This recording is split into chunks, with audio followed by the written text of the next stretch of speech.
Hey there everyone, Dr. Beth Westie here. I wanted to pop on and talk about soy really quick. I asked this question last week actually. Should you be eating soy? Yeah. Quick answer, no. And if you do eat soy, a small amount is okay. Like a little bit, like a little small amount, that's okay. Right? Like if you're eating edamame or something, a little bit here and there. Or if you're eating like one serving, like 20 grams a day, that's it. And it's whole food sourced, right? It's not from a powder or a bar or anything like that. That's fine, right?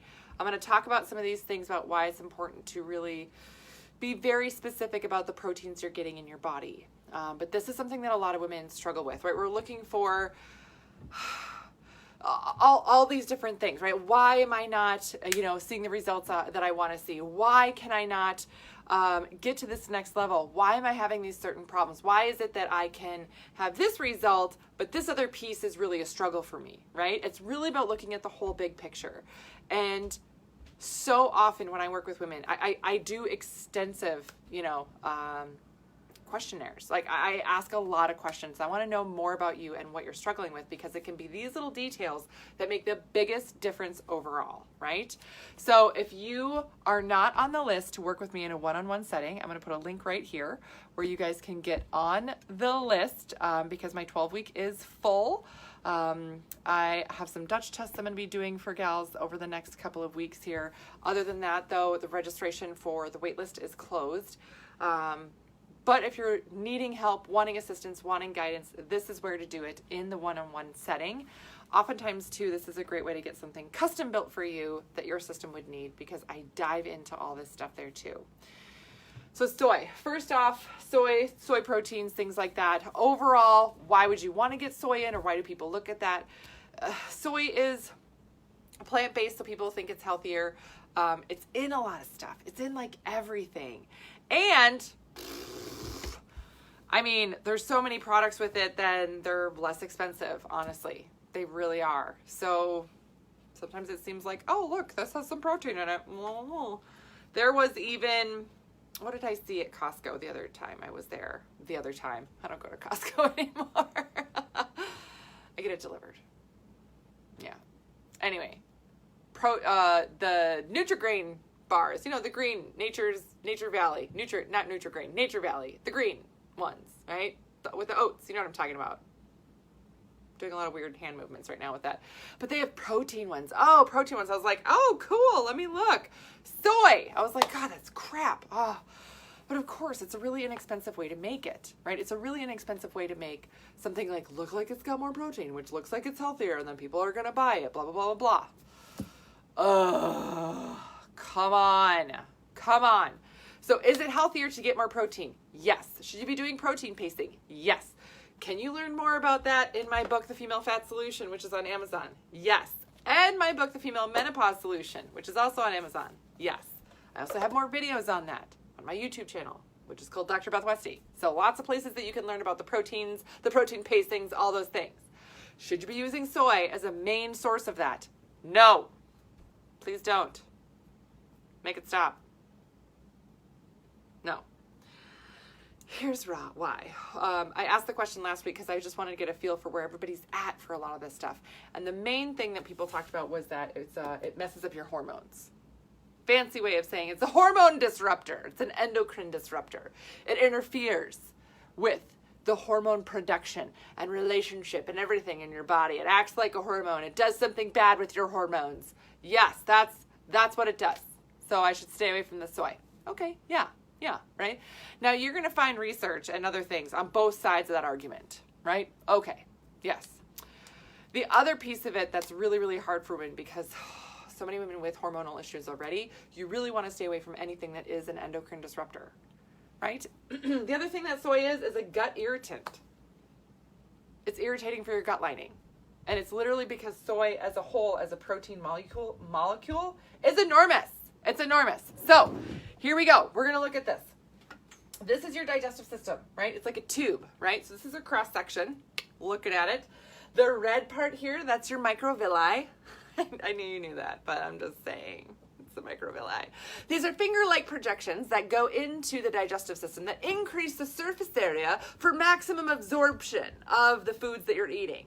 So foods enter and they're coming through the digestive system, like on their journey, on their way. And then because it's all wavy, that's more surface area than it would be if it's flat. But you get this huge soy molecule in here.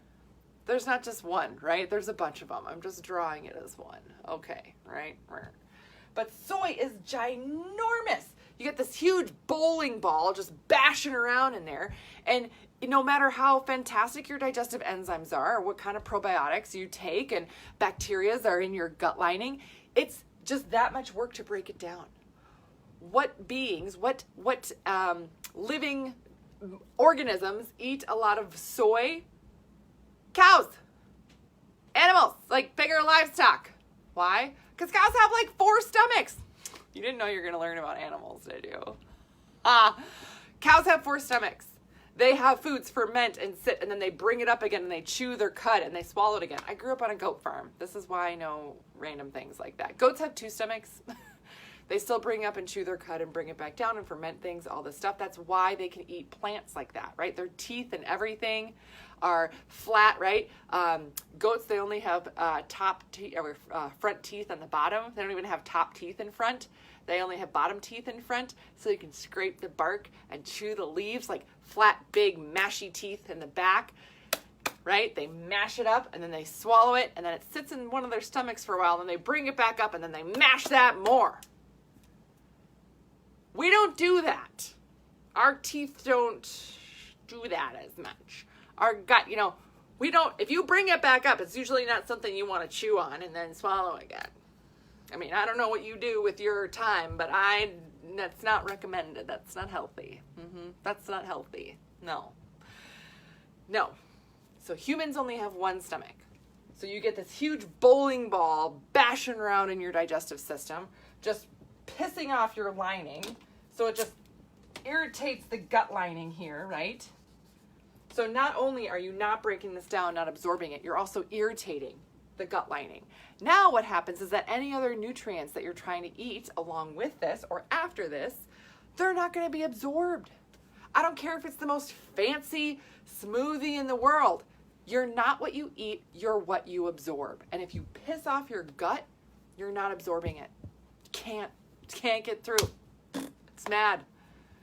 Right? So this is where if you ever feel like you wake up in the morning, you're like, oh, I'm okay, my stomach feels fine, la la la. And then you have a soy latte, and like an hour later, you're like, oh my God, I'm so bloated, I can't button my pants. What's going on? That's what's going on. Just for reference, dairy proteins, meat proteins, things like that, they're a lot smaller. Again, this is not exactly to scale, but just so you know, like as a reference, right? This is a great way to think of it. Much smaller. Plant proteins, teeny tiny, just tiny little guys. They can absorb really nicely. Yeah. Other plant proteins, I should say. Not the soy. Other ones. Yeah, there you go. So along with this being a gut irritant, the other thing that happens with this is that it becomes an inflammatory agent for your body. So if you are somebody that has hormone issues, you have a lot of stress, you have MTHFR, you have Crohn's, celiac, any other autoimmune, Hashimoto's, oh my gosh, fibroids, endometriosis, PCOS, perimenopause, menopause. This is also going to be harder for your body to have this type of inflammation just, going. So it's just a struggle. You just end up trying to work harder because you're getting something in your system that you're thinking is going to be helpful, but it's really causing a lot more issues, right? It's like, oh, look at this fire here. I'm going to put the fire out. There's a bucket of liquid here. Let me dump that bucket of liquid on the fire. And you're thinking it's water, but it's really gasoline. Whoops. That's not right. No, that's what soy's doing. I know some people really love soy. I know I'm going to get messages about this. Yeah, that's fine. That's fine.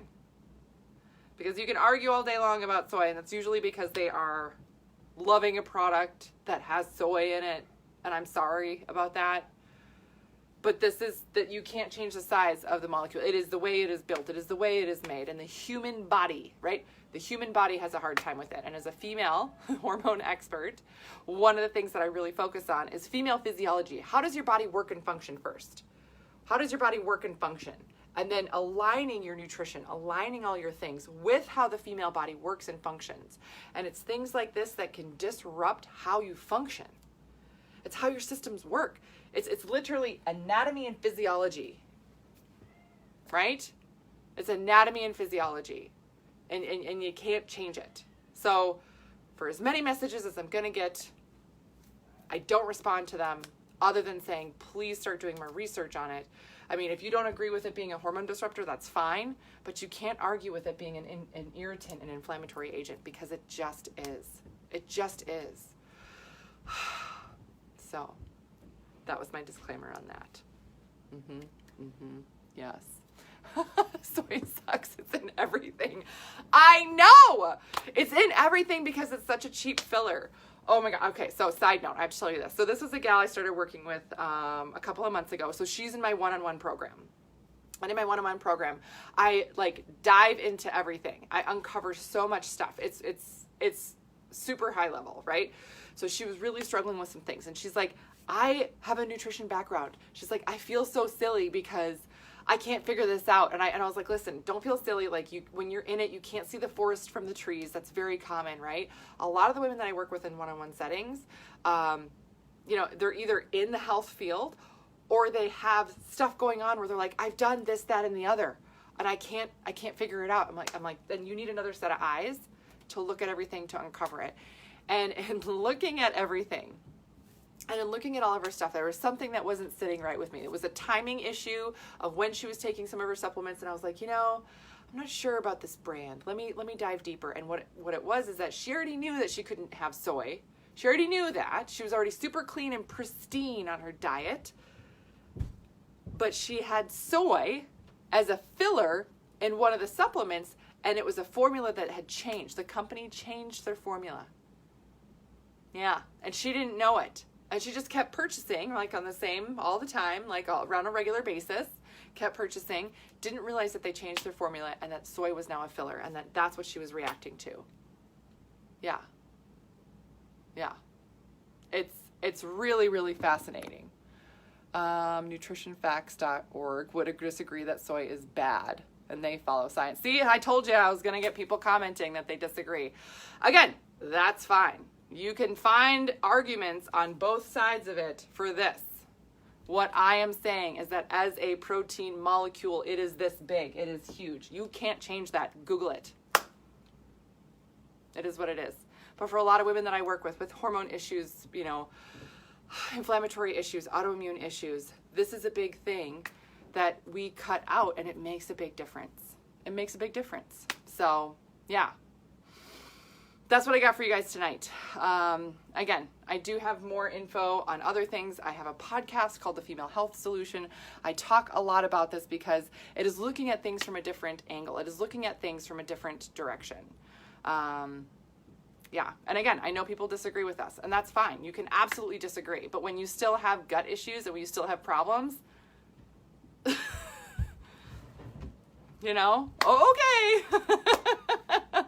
Sure thing. And I'm not saying that you can't ever have soy, right? That's not what I'm saying. I work with women who are vegan and they still have a serving of edamame or tofu or something a day. That's fine. If you're using a product and you're getting a main source of protein from a shake or a bar or something, and you're like, oh, I'm trying to take up half of my daily protein intake for the day and it's soy, that's where it creates a lot of issues. That's where it can be really irritating. Can you handle a serving of it? Most people can. Most people can. So keep that in mind, right? Is it not a one size fits all? And it definitely, if you have issues, inflammatory issues or other things, keep that in mind as you're going through this. So again, this is just the start of the comments I'm going to get from people. I know it. And that's fine. Bring it on. But again, you can't argue with the science here. Okay. Have a great rest of your night, everybody, and I will see you later.